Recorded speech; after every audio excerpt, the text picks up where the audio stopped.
ایک لڑکا اور لڑکی آپس میں بہت پیار کرتے تھے۔ وہ روزانہ بس سٹاپ پر ملا کرتے تھے۔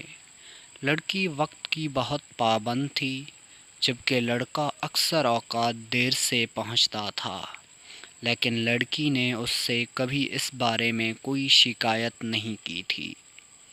ایک دن جب لڑکا سٹاپ پر پہنچا تو لڑکی وہاں موجود نہیں تھی۔ وہ بہت پریشان ہوا اور کافی دیر تک انتظار کرتا رہا، لیکن لڑکی نہ آئی۔ وہ پریشانی کے عالم میں لڑکی کے گھر پہنچا۔ دروازہ بجانے ہی لگا تھا کہ خفیہ محبت کے آشکار ہونے کے ڈر سے رک گیا اور گھوم کر اپنی محبوبہ کے گھر کا طواف کیا۔ گھر کے اندر داخل ہونے کی اسے کوئی اور صورت نظر نہ آئی، کیونکہ گھر 4 منزلوں پر مشتمل تھا۔ گھر کے پچھلے حصے میں چھت کی طرف سے آنے والے برساتی نالے کا پائپ اسے امید کی آخری کرن نظر آئی، اور نتیجتاً اندھی محبت کے نشے کا شکار عاشق عشق کے جنون کے ساتھ پائپ پر چڑھنے کو تیار ہو گیا۔ لرزتے وجود کے ساتھ کئی بار پھسلنے کے باوجود بالآخر 1 گھنٹے میں وہ چھت پر پہنچنے میں کامیاب ہو گیا۔ زینے کا کھلا دروازہ دیکھ کر اس کی جان میں جان آ گئی اور وہ دبے پاؤں نیچے کی طرف روانہ ہو گیا۔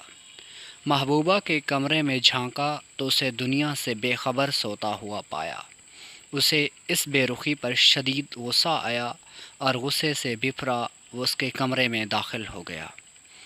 اس سے پہلے کہ وہ جھنجھوڑ کر اپنی محبوبہ کو اٹھاتا، اس کی نظر میز پر پڑی ایک ڈاکٹر رپورٹ پر گئی۔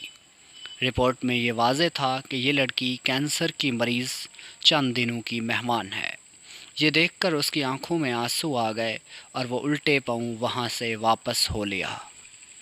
گھر آ کر اس نے اپنی محبوبہ کے نام ایک خط لکھا کہ ہمیشہ تم میرا انتظار کرتی تھی، اب میں تمہارا انتظار کروں گا، میں تم سے پہلے اوپر جا رہا ہوں۔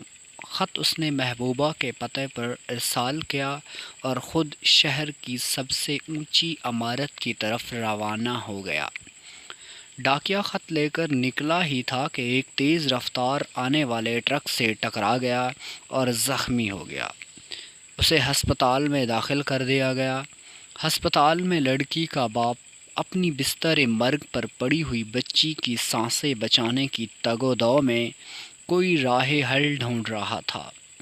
ایک ڈاکٹر اس کی طرف آیا، معذرت کی اور بولا کہ آپ کی بچی کو ایسا کوئی مسئلہ نہیں، اس کی رپورٹ اس کی کسی ہم نام لڑکی سے تبدیل ہو گئی تھی۔ خوشی اور جوش کی ملی جلی کفایات، لڑکی کا باپ وہیں سجدے میں گر گیا۔ لڑکا اداسی کے ساتھ شہر کی سب سے بلند عمارت کی چھت پر پہنچ گیا اور اس کی منڈیر پر چڑھ گیا۔ آنکھیں بند کیں اور چھلانگ لگانے والا ہی تھا کہ وہاں کرش آ گیا۔ کیا کرش اسے بچا پائے گا؟ کیا کرش اسے اس کی محبوبہ سے دوبارہ ملوا پائے گا؟